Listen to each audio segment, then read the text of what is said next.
ఎందుకో తెలుసా? దేవుడు వాక్యం సెలవిస్తుంది, దినములు చెడ్డవి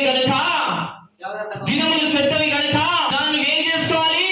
సద్వినియోగం చేసుకోవాలి. సమయం పోతే మళ్ళీ వస్తుందా? టైం పోతే మళ్ళా తిరిగి రాదు. మనం అనుకుంటా ఉంటాం, అరే ఎంత పని చేస్తుంది కదా, ప్రాణం వేసుకుంటే అయిపోవు కదా, మొదలుపెట్టి ఉంటే అయిపోవు కదా, కన్నీళ్ళు కాచుంటే అయిపోవు కదా, ఒక్క నిమిషం దేవునికి అప్పచెప్పింటే అయిపోవు కదా, ఈ సమస్య రాకుండా ఉండేది కదా, ఈ కష్టం రాకుండా ఉండేది కదా, ఈ బాధ రాకుండా ఉండేది కదా, ఈ కన్నీళ్ళు రాకుండా ఉండేది కదా, ఈ అప్పుల పాలు రాకుండా ఉండేవాడి కదా, ఈ వేదన నాకు రాకుండా ఉండేది కదా, ఎంత పని చేస్తే కదా. ఖాళీ సమయంలో నేను ఫోన్ చూసుకుంటా తిరిగినా, ఖాళీ సమయంలో నేను ముచ్చట్లో కూర్చున్నా, ఖాళీ సమయంలో నాలుగు ఫోన్ చేసి కాలమంతా వ్యర్థం చేసుకున్నా, ఆ ఖాళీ సమయం అంతా నేను వ్యర్థం చేసుకోకుండా సద్వినియోగం చేసుకున్నట్టే నా కుటుంబం అంతా దేవుడు కంచబెట్టేవాడు కదా అని చెప్పేసి తర్వాత మనం బాధపడితే ఏమైనా ప్రయోజనమా? మనం ఎలా జీవించాలి? ఈరోజు వివేకము కలిగి జీవించాలి. హల్లెలూయా. ఒకసారి ఇవ్వమా, వివేకం కలిగి జీవించాలి. హల్లెలూయా. మనం ఈరోజు ఎట్లుండాలి? ఒకవేళ నిజంగా ఆకాశం నుంచి కదా ఇప్పుడు దేవుడు మన పరిశీలన చేస్తా ఉంటే మనమందరం దేవునికి ఎట్లా కనిపించాలండి? వివేకం కలిగి అంటే సమయం దొరికినప్పుడల్లా మొరపెడుతూ కనిపించాలి దేవునికి. సమయం దొరికినప్పుడల్లా కదా వాక్యం చదువుతూ కనిపించాలి దేవునికి. సమయం దొరికితే చాలు కొంతమంది రకరకాల పనులు చేస్తూ ఉంటారు. సమయం దొరికితే చాలు కొంతమంది ఇంట్లో ఊరికే ఉన్నారనుకో ఏం చేస్తారు? టీవీ ముందు కూర్చొని ఆ టీవీలో వచ్చే పనికి వాళ్ళ సోది మొత్తం చూసుకుంటూ కూర్చుంటా ఉంటారు. కానీ సమయం ఎంతో విలువైనది. రోజు దేవుడు అంటాడు, నువ్వు వివేకం కలిగి జీవిస్తున్నావా? వివేకం కలిగి జీవిస్తే నువ్వు ఎట్లుంటావు తెలుసా? అనుక్షణం నువ్వు ప్రార్థనలో ఉంటావు. దేవుడు ఎప్పుడు లేపినా నువ్వు ఏం చేస్తావో? ప్రార్థన చేస్తా ఉంటావు. దేవుడు నిన్ను ఎప్పుడు తట్టినా నువ్వు ఏం చేస్తావో?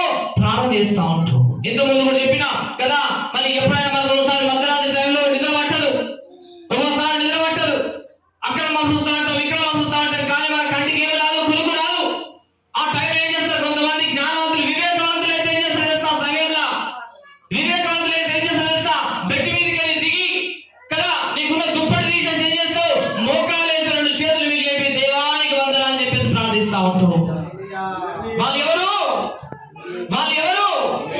వివేకులు, దేవుని బిడ్డలు. అర్థమవుతుందా?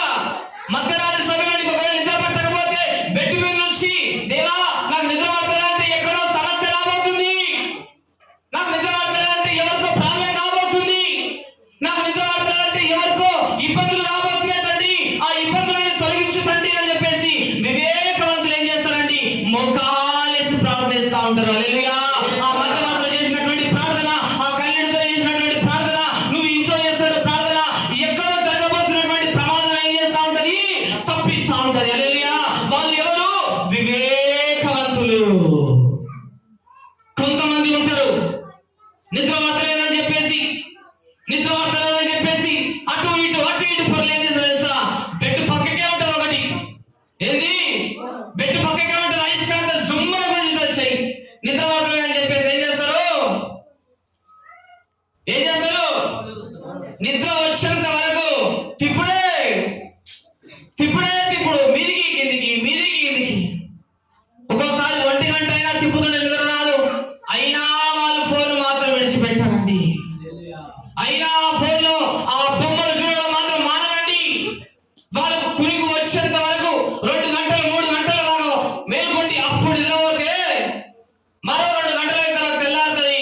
అత్త చెప్తా ఉంటుంది, ఏమే కొడవా తెల్లారది ఇంకా మొత్తం నిద్ర లేవు అని చెప్పేసి అంటే ఆయన పడుకుంది. ఎప్పుడు? 3 గంటలు పడుకుంది. అర్థమవుతుందా? 3 గంటలు పడుకున్న మనిషి లేవాలంటే కొంచెం ఇబ్బందిగా. వీళ్ళెవరు? వివేకులా? చెప్పాలి. వివేకులా? వీళ్ళు వివేకులు కాదండి, అవివేకులు.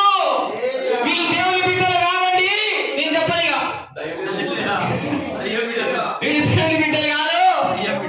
కాబట్టి దేవుడు అంటాడు, వాక్యం మాట్లాడతాడు, ఆకాశంలో నుంచి పరిశీలన చేస్తా ఉన్నాడంట. ఆకాశంలో పరిశీలన చేస్తాడంట.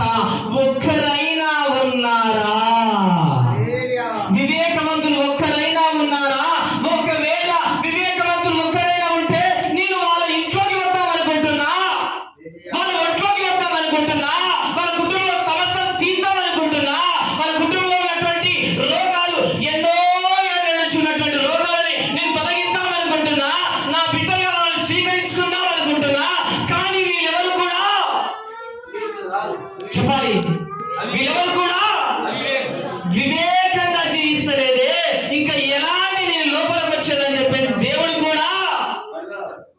ఎన్ని మార్లు వచ్చిండో ఒకసారి పరిశీలన చేసుకోండి.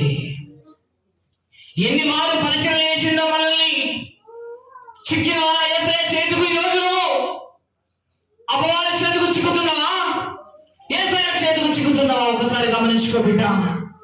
వివేకం కలిగి జీవిస్తున్నావా? అవివేకం కలిగి జీవిస్తున్నావా? ఒకసారి గమనించుకో బిడ్డ. ఆకాశం నుంచి నా తండ్రి ఏ రాత్రి నేను పలకరించిండో, ఏ మధ్యరాత్రి నేను దర్శించిండో, ఏ ఉదయకాలం దర్శించిండో, నువ్వు ఖాళీ ఉన్నప్పుడు నీతో ఎప్పుడు మాట్లాడిండో, కానీ నువ్వేం చేసావో ఆ మాటల్ని నువ్వు దులిపేసుకున్నావండి. ఆ తలంపులను నువ్వేం చేసావో వదిలేసుకున్నావండి. ఒక్క మారు చెప్పిండు, 2 మార్లు చెప్పిండు, 3 మార్లు చెప్పిండు, పదే చెప్తున్నప్పటికీ కూడా మనం ఏం చేస్తున్నాం కనుక సందర్భాలలో మనం ఎందుకు పట్టించుకుంటాం తెలుసా? మనం ఏదో జీవిస్తున్నాం ఈరోజు అవివేకములు. దేవుని మాట మనం వినక ఎన్ని మార్లు ఆ మాటను త్రోసేసినమో. హల్లెలూయా.